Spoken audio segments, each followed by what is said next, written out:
once the girl child, Malat. And still is. I'm still a girl child, yes. But there are a number of them that are going through school. Some are not getting there, dropping out more. With all the results that have been released this year, from the Senior 4 results to the P7 results, we see more girls than boys. But there's still a challenge that we need to talk about. Joined from the Ministry of Education, we're joined by Miss Angela Nakafero. Good morning. Good morning to you. You're most welcome to Morning at Thank you very NTV. much. Thank you for hosting me. We shall share some juice with you later. Thank you. Yes. My 3 6 out of 10 I juice would is prefer what you- 8 out of 10. Okay, I'll have to up my game. Every single time we hear of educate the girl child, and it's gotten to a point where some men are complaining. They're like, "Oh, come on, educate the girl child. What about the boy child?" But why is it that we have this campaign to educate the girl child? Is it because you feel they have been neglected through the system? Why come up with a campaign like that? Well, in education, we are talking about equitable access, performance, retention, and completion in education for both boys and girls. And of course, we are not saying that we need to leave the boy child behind, but what we are focusing on is the fact that we still have gaps. We've made gains as a country. Enrollment has improved at all levels. When you look at enrollment in primary education, really we've registered gains. More of our children, boys and girls, are in school. And when you look at the existing statistics, we have more girls, which is a reflection of the population dynamics of Uganda. We have more females compared to males. So it's a gain that we celebrate as a country. Survival, those who are starting primary 1, primary 5, out to primary 7, has also slightly improved. And of course we are saying thank you, because it's a reflection of the kind of efforts different partners, government of Uganda and parents are making in terms of ensuring that we access education as a right. You say, however, when you look at some of the statistics that is coming out of the sector, you find that we still have challenges. What are those challenges? Maybe before I talk about the challenges, look at when we look at survival, boys and girls that are surviving through the system up to P7, the current statistics indicate that survival for girls is 40.3% at P7, and for boys it's 37.6%. So it's a reflection that girls are surviving through up to P7. When you look at those who are joining secondary, the current statistics indicate that only 20% of those who are supposed to be in secondary of girls are in secondary compared to 23%. So it means that much as we have the boys and girls in primary, majority of them are not continuing with secondary education. And the trend goes on up to university. We are lucky that university will have affirmative action, and that has significantly improved the number of girls in higher institutions of learning. As you say that things are changing. Yes. That is a good thing for the It's a good thing to celebrate, but we are saying it's not enough. Yes, there's some improvement, but we need equitable access to education, where both boys and girls, learners with special needs, and those who are coming from economically disadvantaged communities are also accessing education. When you turn to the girl child, we still have issues. Majority of the girls that are not able to join secondary, much as they're sitting primary leaving examination, is basically because of a number of factors. Economics, the poverty at the family level is an issue. Most parents are not able to pay, regardless of the fact that we have universal secondary education. There are those additional costs that a parent must bear to ensure that this girl is kept in school.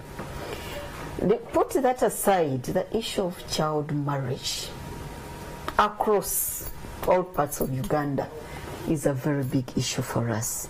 these girls are forced into marriages when they are not ready to go into marriage anyway.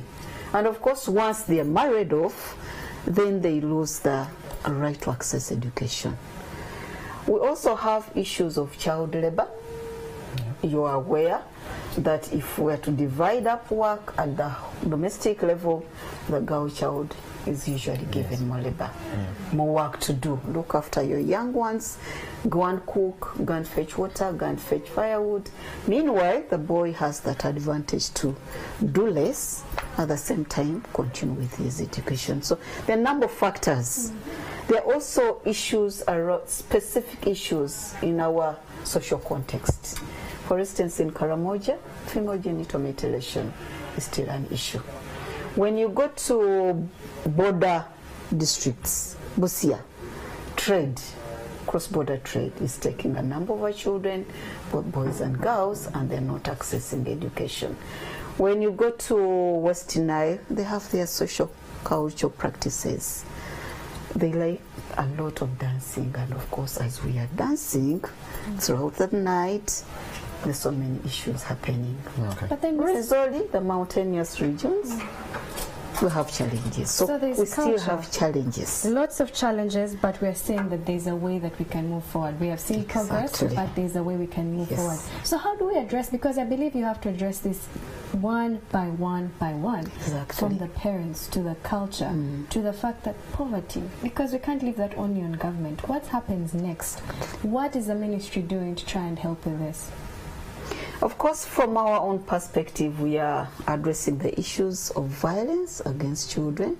Some of these are deeply cultural practices. Female genital mutilation is one of them. Child marriage is one of them. We've joined hands with the Ministry of Gender, Labour and Social Development and other line ministries to really come up with strategies that will help us reduce child marriage and teenage, and of course that is associated with teenage pregnancy. We're implementing the National Strategic Plan on Elimination of Violence Against Children. The sector will also ban corporal punishment because it was an issue in school, and we're saying that we need a positive learning environment. Teachers can adopt more positive methods of disciplining and enforcing learning instead of subjecting our children to corporal punishment.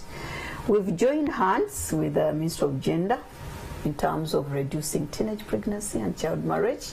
We have a strategy that is going on.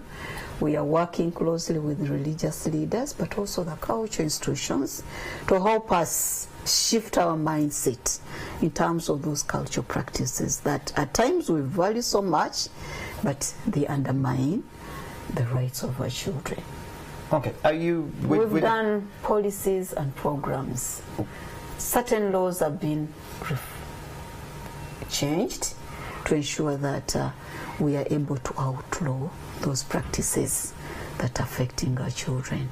We are making the learning environment more conducive. Of course, there's challenges, but we are doing our part to ensure that once the girl comes into school, she's as comfortable as possible to continue with education. Looking at your statistics here, yes, we're improving in certain areas and we're not doing well in certain areas. When you're talking of the things that you are doing, I haven't had a mention of the parent. What are you doing as Ministry of Education? Because we all know charity begins at home. Exactly. So where is the role of the parent, and what are you as Ministry of Education doing to make sure that this charity begins at home? They're playing their role as well. You're really right. Parents must play their part. Do they understand their role? Do they know their role? And what are you doing to help them to play their role? Those are the questions. And as we implement our activities, we are reaching out to parents and emphasizing the aspect that as a parent, you have an obligation to send your children to school, ensure that this child is comfortable, buy books, okay? And of course, there are also additional costs in addition to what government is meeting, okay, pay those extra costs so that this child is really comfortable and is able to learn. For instance, in primary, you find that parents have to buy books.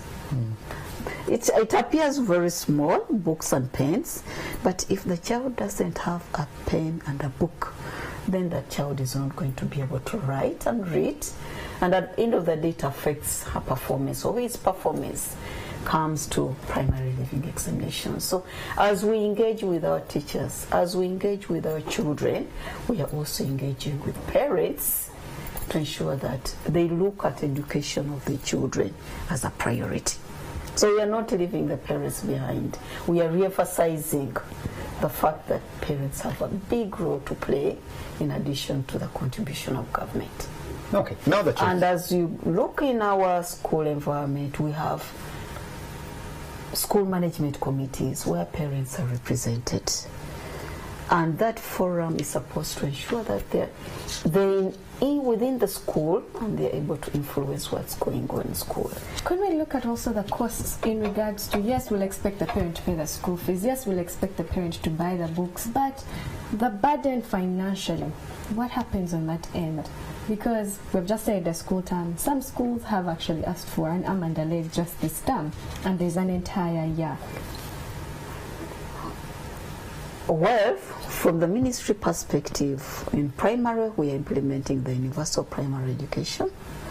Secondary, we have universal secondary education where government is making a contribution in terms of putting up the facilities, infrastructure, paying teachers, providing instruction materials, and some additional costs. So the extra that our schools are charging is really, you find some of the private schools are really very expensive.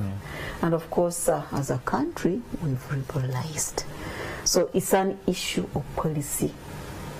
Ministry may have an influence, but at the end of the day, there are policy contradictions that we need to address as a country. You say policy, and that screams help. So do you need help from the members of parliament? Do you need help from the public? Do you need help from the parents when it comes to these policies? Because I get a feel that you feel there's a few policies that need to be put in place. You feel there's a few policies that need to be concentrated more on that are not. So do you need help? As a sector, we have the policies that are governing our work. But of course, education is not operating in isolation of what's happening in Uganda as a country. Uganda adopted. We liberalized. Okay? So the private sector is encouraged to participate in the delivery of education. And of course, that limits the powers of the education sector in terms of controlling how much private schools and other institutions are charging. So it's an issue that needs to be discussed at the national level. Okay. Yeah. So as the conversation continues in regards to the girl child, with the girl child, it's very serious. We might smile about it, but there are a number of girls that we now highlight that there hasn't been an improvement in primary and secondary, having the girls get into that. But then there's also the dropout later on in school, which is also we need to think about, we need to reflect, and the Ministry of Education is trying to do something about it. As a parent, you can also do something about it, and as an individual in society, you too can do something about it. Keep it morning at NTV. We have been joined by Miss Nakafero Angela from the Ministry of Education, and we'll be coming right back. The hashtag is morning at NTV. Thank you, Miss Angela, for joining us.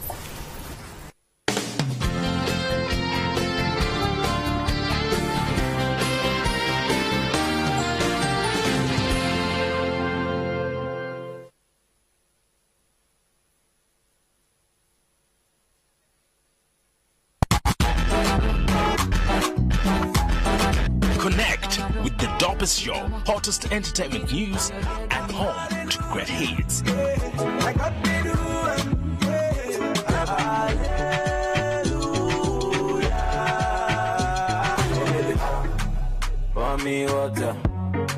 Catch Catch up with your favorite celebrity, exclusive interviews, behind the scenes and performances.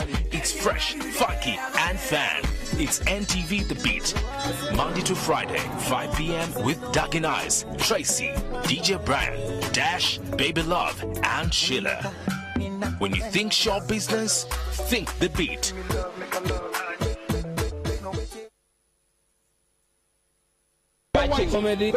Tumira omusomesa ali ngene suti ekuluma yagala gye makingira mu bibuuzo. Ekiri wano kikutte.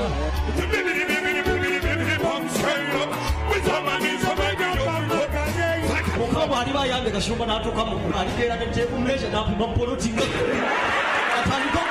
You have dealt with my money.